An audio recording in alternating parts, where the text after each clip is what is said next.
오늘의 본문 말씀의 앞부분부터 하여서 간단하게 설명을 드리고자 합니다. 지난주에는 월요일부터 금요일까지 사도 바울이 예루살렘에 도착하고 그리고 그 유대인들의 절기를 따라서 행사를 치르고 있는 과정 속에서 사도 바울을 알아보는 사람들이 있었습니다.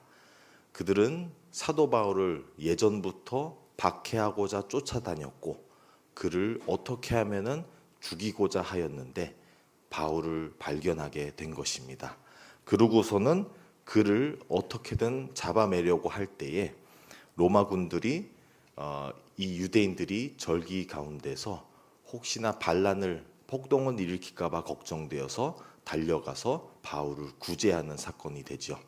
바울을 꼭 구제한 것은 아니고 붙잡아서 감옥에 두게 된 것인데 그러면서부터의 바울의 감옥살이가 시작되는 것입니다. 그러면서 바울이 옮겨 다녀가면서 꾸준히 신문을 받게 되는 것입니다. 그리고 오늘의 말씀을 이어서 또 이번 주 내내 신문 받는 과정들을 우리가 발견하게 되고요. 그러면서 27장으로 들어가는 다음 주부터는 로마로 향하는 사도 바울을 보게 되는 것입니다. 그래서 이러한 맥락 속에서 사도 바울은 꾸준히 지금 박해를 받으며 감옥에서 끌려다니면서 신문을 받고 있는 그 모습을 발견하게 되는 것입니다. 사도 바울이 이 재판 과정을 겪고 있는 이것을 보면서 한 가지 느끼게 된 것이 있습니다. 우리 때와 똑같이 사도 바울 때도 재판 과정은 길고 험난하였구나. 그래서 굉장히 오랜 기간 동안에 끌려다니면서 했던 얘기 또 하고 또 하고 그리고 이 사람한테 했는데 해결되지가 않는 것이죠. 또 이 사람한테 끌려가서 얘기를 하고 하면서 그 고달픈 일을 겪게 되고 있습니다. 근데 이 과정을 우리는 흔히 왜 이렇게 고달프고 어려운 일을 우리에게 겪게 하시냐라고 말할 수가 있는데요. 그것은 철저히 우리의 입장인 것 같습니다. 하나님께서는 조금 다르게 보시는 것과 같습니다. 하나님께서는 이 과정을 어떻게 보시냐라고 본다면요. 사도행전 23장 11절의 말씀인데요. 그날 밤에 주께서 바울 곁에 서서 이르시되 담대하라. 내가 예루살렘에서 나의 일을 증언할 것 같이 로마에서도 증언하여야 하니라 하시니라. 이 말씀을 보게 되면요. 사도 바울이 이 계속 꾸준한 신문 과정을 통해서 또 감옥살이를 통해서 가고 있는 이 고난 속에서도 하나님께서 찾아와서 담대하라. 내가 너와 함께 있다.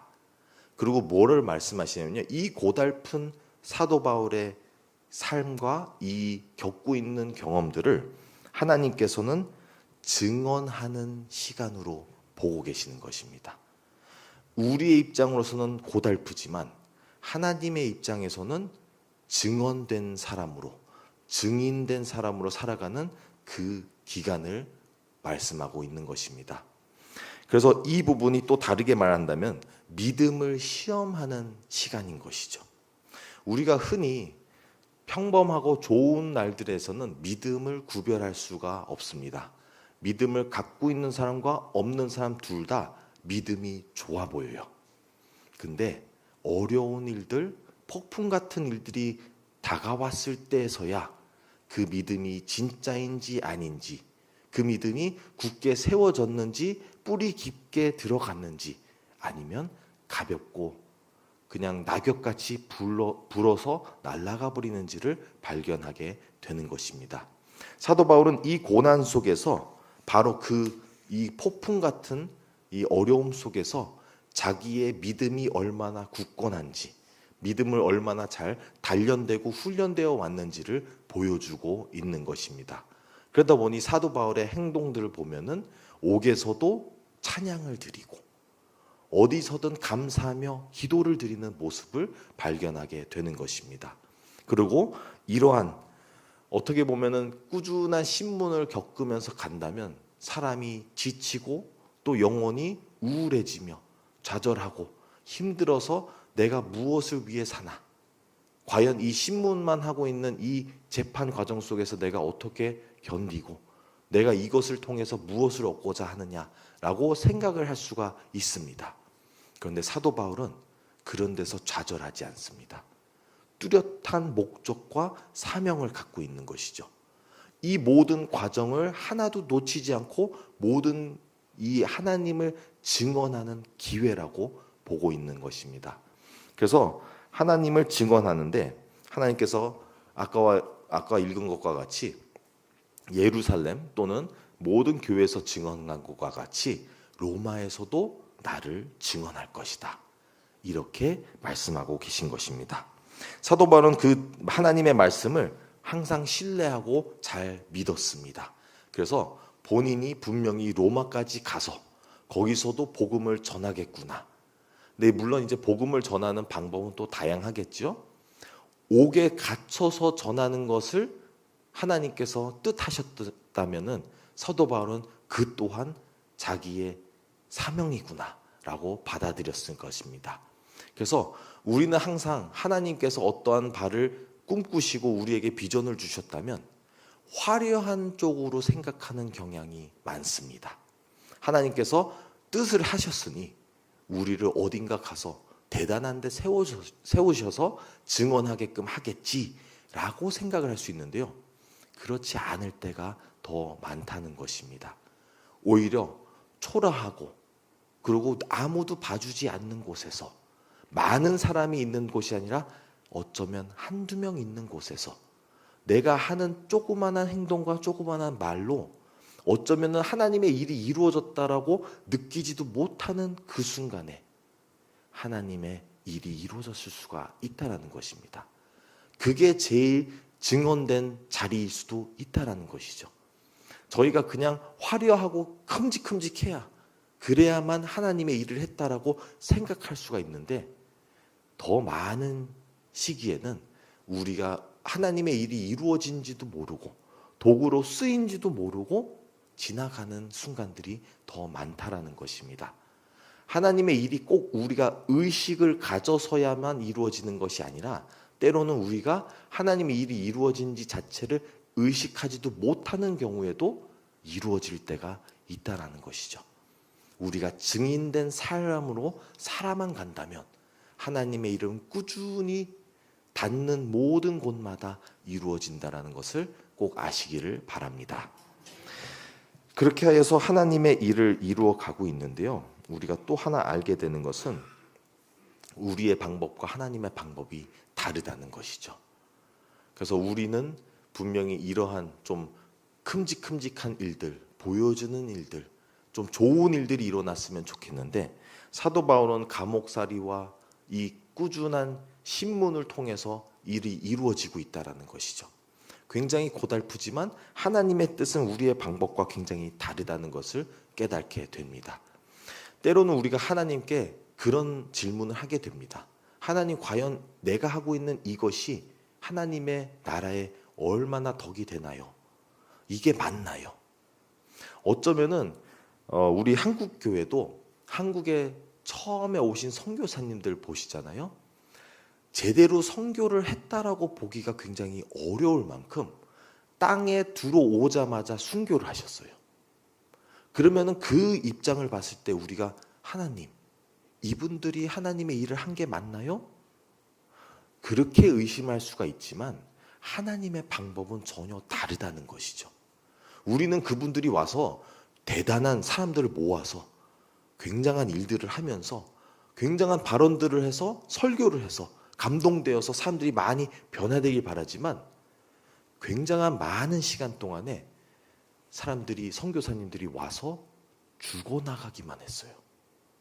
이걸 보고 우리는 하나님의 일이 일어났다고 볼 수가 있을까요? 라고 생각할 수 있는데 하나님의 방법은 철저하게 다르다는 것이죠. 그래서 우리는 하나님의 일이 어떻게 이루어지는지, 어디서 이루어지는지 그 모든 것을 하나님께 맡길 수밖에 없는 존재라는 것을 깨닫게 되는 것입니다. 이러한 방법에서 또 하나의 생각드는 부분이 있었는데요. 사도 바울은 하나님의 일을 해가는 데 있어서 분명히 하나님을 철저하게 믿고 신뢰하고 나아갔습니다. 하지만 너무나 멋있는 부분이 무엇이냐면요, 균형 있는 신앙을 했어요. 이게 무슨 뜻이냐면, 때로는 우리가 신앙인으로서 오로지 하나님을 믿는다는 그 변명으로 아무것도 안 할 때가 있어요. 때로는 하나님께 다 맡겼다라고 해놓고 하나님이 이루시겠지 하고 무책임하게 가는 경향도 있다라는 것이죠. 근데 때로는 그래야 될 때도 있지만, 때로는 우리가 하나님의 일을 이루기 위해서 내 자신도 열심히 노력하고 내가 모든 것을 쏟아부어서 하나님의 뜻을 내 안에서 또 이 세상에서 이루어지기 위하여 해야 되는 것도 있다라는 것입니다. 상황과 때가 다 다르다는 것이죠. 근데 사도 바울은 그런 상황과 때를 잘 맞춰서 적절할 때에 자기의 노력과 하나님에 대한 신뢰와 신앙과 기도가 어우러져서 굉장히 건강한 신앙생활의 모습을 보여주고 있는 것입니다. 이것을 오늘의 본문에서 어디서 살펴볼 수가 있냐면요, 오늘 읽었던 25장 10절부터의 말씀을 보면요, 10절에서 12절까지에 바울이 가이사랴에 상소를 하게 되죠. 가이사랴 재판에 상소를 하게 돼요. 이 상소하는 과정을 왜 하게 되냐라는 그 이유는 나중에 나오긴 하는데요, 25장 21절 말씀에 이렇게 나옵니다. 바울은 황제의 판결을 받도록 자기를 지켜주기를 호소하므로 내가 그를 가이사에게 보내기까지 지켜두라 명하였노라 하니. 사도 바울은 잘 알고 있었어요. 자기를 죽이고자 하는 사람들이 많다는 것을. 그리고 재판을 예루살렘에서 하자라고 변명을 대고 바울을 데리고 오는 과정 속에서, 또 데리고 와서 재판을 하는 과정 속에서 죽이고자 암살 계획을 하겠다는 것을 알고 있었던 것입니다. 어떻게 보면 사도 바울이 그것들을 잘 알 수밖에 없었던 게, 사도 바울 또한 예수님을 만나기 전까지는 말씀의 반대편에 있었죠. 본인이 말씀을 잘못 해석해서 본인이 죽이러 다녔어요. 근데 예수님을 만난 순간부터 180도 바뀌어서 하나님의 말씀이 다 예수님을 향한 것이로구나 라는 걸 깨닫고 그 이후부터는 본인이 전혀 다른 삶을 살게 되죠. 근데 본인이 전에 있던 삶을 알기 때문에 전에 있던 삶의 그 말씀의 반대편에 서서 말씀에 살아가는 사람들을 박해하는 사람들의 입장을 너무나 잘 아는 것이죠. 죽일 그 암살 계획을 하고 있다는 것을 너무나 잘 알았던 것입니다. 근데 본인이 예수님만 믿는다 해가지고 그냥 가자는 대로만 다 이끌려 가다 보면 어떻게 돼요? 죽게 되는 것이죠. 그러면은 로마에 향해서 복음을 전하는 그 기회를 놓칠 수 있게 된다는 것입니다. 사도 바울은 하나님의 뜻을 이루어지는 것은 알겠지만 본인 또한 참여해야 된다는 것을 알기 때문에 무슨 일을 하냐면요, 가이사랴의 재판에 상소를 해요. 예루살렘으로 가지 않고 나는 로마로 가야겠구나 해서 그 로마로 가는 방법을 자기가 노력하게 되는 것입니다. 이러한 건강한 신앙이 필요하다는 것입니다. 때로는 우리의 삶을 돌아보면 하나님께 맡겨야 되는 부분이 있고 우리가 노력해야 되는 부분이 있습니다. 근데 대부분 우리는 두 가지를 뒤집어서 한다는 것입니다. 맡겨야 하는 것을 맡기지 않고 내 의지대로, 내 욕심대로, 나의 뜻대로 행하다가 하나님의 뜻을 망칠 때가 더 많고요. 그리고 반대로 내가 노력을 해야 되는 부분을 하나님께 맡겼다 하고 손 놓고 바라만 보고 있는 것입니다. 이것을 어떻게 분별할 수 있냐라는 팁을 한 가지 드리겠습니다. 대부분 우리가 편안하게 생각 없이 하고 있는 것이 있다면 그것을 생각해 봐야 돼요. 그것을 멈춰 봐야 돼요. 그리고 하나님의 뜻인지 아닌지를 다시 한번 점검을 해봐야 되는 것입니다. 반대로 우리가 하기 싫어하고 뭔가 꺼려하고 이건 하나님의 뜻이 아닐 거야 라고 넘짚고 있는 그런 부분들이 있다면 그게 바로 우리가 어쩌면 해야 되는 것일 수가 있다는 것입니다. 우리의 습성상 죄악된 죄인된 습성상 뒤집어 하는 게 우리의 모습이에요. 그래서 노력을 안 해도 술렁술렁 하는 부분은 분명히 멈춰서서 점검을 해봐야 되고, 술렁술렁 되지가 않고 너무나 힘들고 괴로운 부분은 오히려 도전을 해봐야 되고 하나님의 말씀으로 기도하면서 씨름을 해봐야 한다는 것입니다. 그렇게 하면서에 우리가 하나님을 믿고 신뢰해야 되는 부분과 노력을 해야 되는 부분을 분별하게 되는 것입니다. 말씀을 정리하도록 하겠습니다. 사도 바울은 그 수많은 고난과 어려움들을 겪으면서 그는 이것을 고난이라 여기지 않은 바는 하나님께서 고난으로 보시지 않으시고 증인된 삶으로 증언하는 기회라고 보셨던 것입니다. 믿음이 탄탄하게 세워져 가는 과정으로 보셨던 것입니다. 그러한 어려움들을 우리가 겪을 때에 하나님께서 나를 세우시고 하시구나 해서 우리의 믿음을 탄탄하게 훈련하는 기회로 삼으시길 바랍니다. 또 사도 바울은 본인이 하나님께 다 맡기고 손 놓고 산 사람이 아닙니다. 모든 일에 있어서 분별을 하여서 하나님만을 신뢰해야 되는 부분은 신뢰하고 내가 해야 되는 부분을 열심으로 했다라는 것입니다.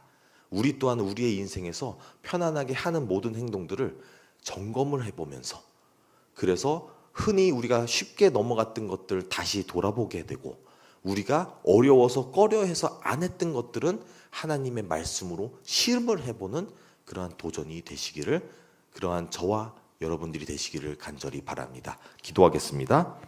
하나님 아버지 감사드립니다. 오늘의 말씀을 통하여 우리의 고난 속에서도 하나님의 뜻과 방법은 다르고 우리가 증언된 삶으로 살아가는 기회라는 것을 알게 되었습니다.